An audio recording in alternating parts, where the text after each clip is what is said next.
Ya, terima kasih untuk pelayanan kesehatan yang tersedia di Puskesmas Manggulungan itu. Ada beberapa ya pelayanan yang terkait dengan pelayanan AP maupun pelayanan dari UKM. Nah, kalau terkait dengan pelayanan dalam gedung itu ada pelayanan ibu hamil, pelayanan gizi, pelayanan lansia, lalu ada pelayanan poli umum, lalu ada pelayanan gawat darurat, pelayanan di apotik, ya, lalu juga ada pelayanan anak dan pelayanan eh, ibu hamil.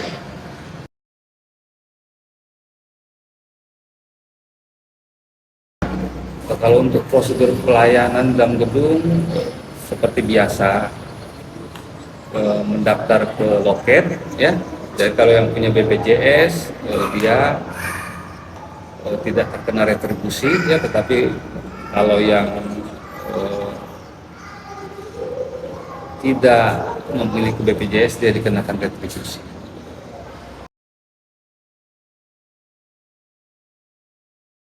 Kalau layanan darurat kita belum terapkan, karena kalau layanan darurat itu kan pasti membutuhkan sumber daya manusia, ya. Lalu juga sumber daya lainnya seperti misalnya ambulans. Jadi kalau untuk kegawat daruratan biasa seperti masuk ke UGD, ya kita punya tenaga.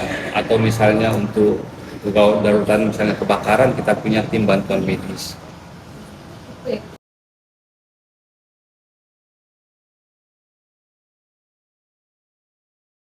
Persyaratan khusus tidak ada, ya. Semua pasien yang datang ke puskesmas pasti akan dilayani. Nah, jadi untuk persyaratan khusus tidak ada, tetapi siapapun yang datang dari masyarakat manapun pasti akan dilayani di puskesmas.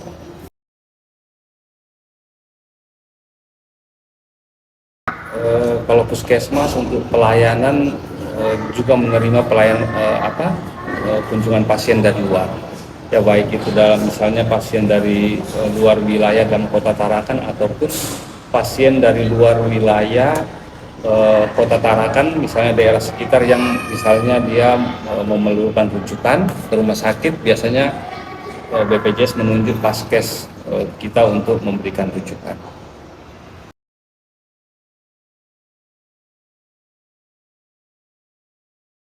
Penyakit yang biasa sering seperti diare, ya, lalu penyakit-penyakit yang terkait dengan DBD, ya.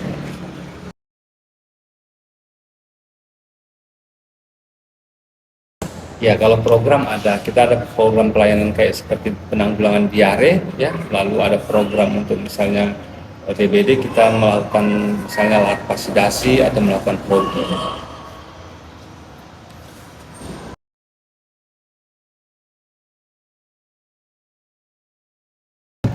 Kalau tenaga sih dalam hitungan anjapnya cukup, ya, sudah dalam hitungan kepegawaiannya cukup untuk semua lini layan.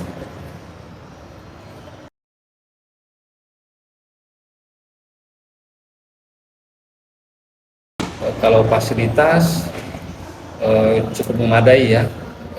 Seperti misalnya kalau pelayanan ibu hamil, kita itu kan punya juga USG, ya, untuk pelayanan ibu hamil. Lalu untuk pelayanan dasar misalnya kegawat daruratan, kita ada poliklinik gawat darurat, ya, yang itu bisa diakses oleh siapa.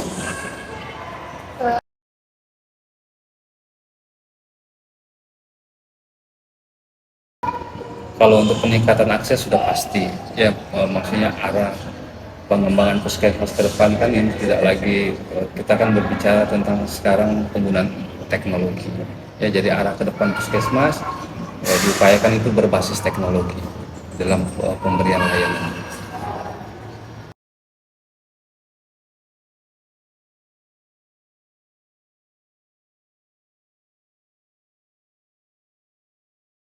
Ya, kalau terkait dengan pelayanan kesehatan keluarga, pasti puskesmas melaksanakan itu, ya. Kalau terkait dengan pelayanan kesehatan keluarga, kita juga punya program eh, Perkesmas, perawatan kesehatan masyarakat, itu biasa menjangkau sasaran-sasaran kakak rawan di lapangan, Lalu untuk pelayanan imunisasi kita juga punya poliimunisasi, pemberian antigen kepada bayi balita. Lalu kita juga memberikan pelayanan imunisasi itu di posyandu balita. Kita ada 17 posyandu balita dan rutin itu dilakukan setiap bulan satu posyandu, jadi ada 17 kali kegiatan pelayanan imunisasi di luar puskesmas, termasuk pelayanan kepada ibu hamil.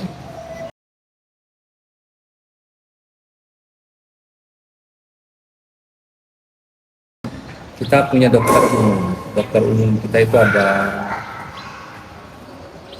3, ya, dokter umum ada 3 di puskesmas, lalu 1 dokter gigi.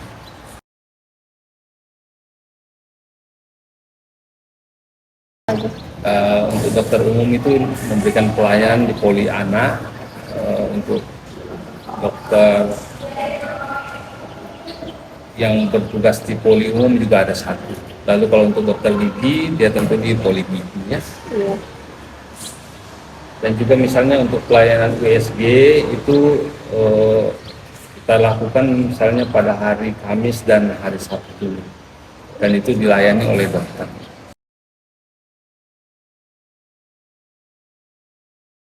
Ya, kita punya, itu sudah pasti kita punya pelayanan terkait dengan tuberkulosis, yaitu TB, ya.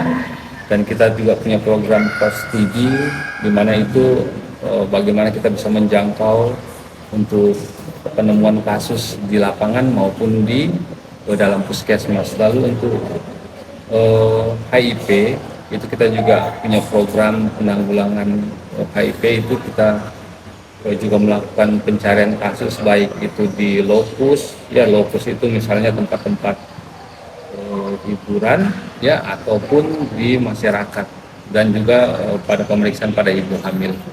Selain itu kita juga punya pengobatan yang klinik PDP. Ya, kalau untuk promosi kesehatan itu rutin kita lakukan, baik itu di dalam gedung maupun di luar gedung. Kalau dalam gedung biasanya di unit-unit layanan itu kita melakukan edukasi kesehatan, apakah itu terkait dengan kehamilan, terkait dengan kesehatan balita, imunisasi, atau terkait dengan pengendalian penyakit misalnya hipertensi atau diabetes.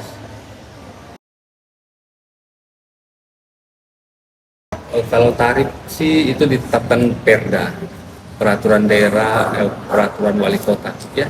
Jadi kita tidak menetapkan tarif sendiri, tapi ditetapkan oleh wali kota melalui Perda. Dan itu yang menjadi acuan kita untuk menetapkan tarif retribusi layanan puskesmas. Seberapa mudah akses masyarakat terhadap puskesmas dalam hal jarak dan transportasi? Cukup baik, mudah dijangkau, pelayanannya juga sederhana. Bagaimana pandangan Anda terkait kualitas pelayanan dan diberikan oleh puskesmas? Cukup baik. Apakah Anda merasa puas dengan pelayanan kesehatan yang diterima? Cukup puas, cuma ada beberapa fasilitas yang menurut saya belum memadai. Misalnya ini pelayanan cleaning service-nya kurang, maksudnya toiletnya kurang bersih, itu penerangannya juga kurang. Baik, Pak.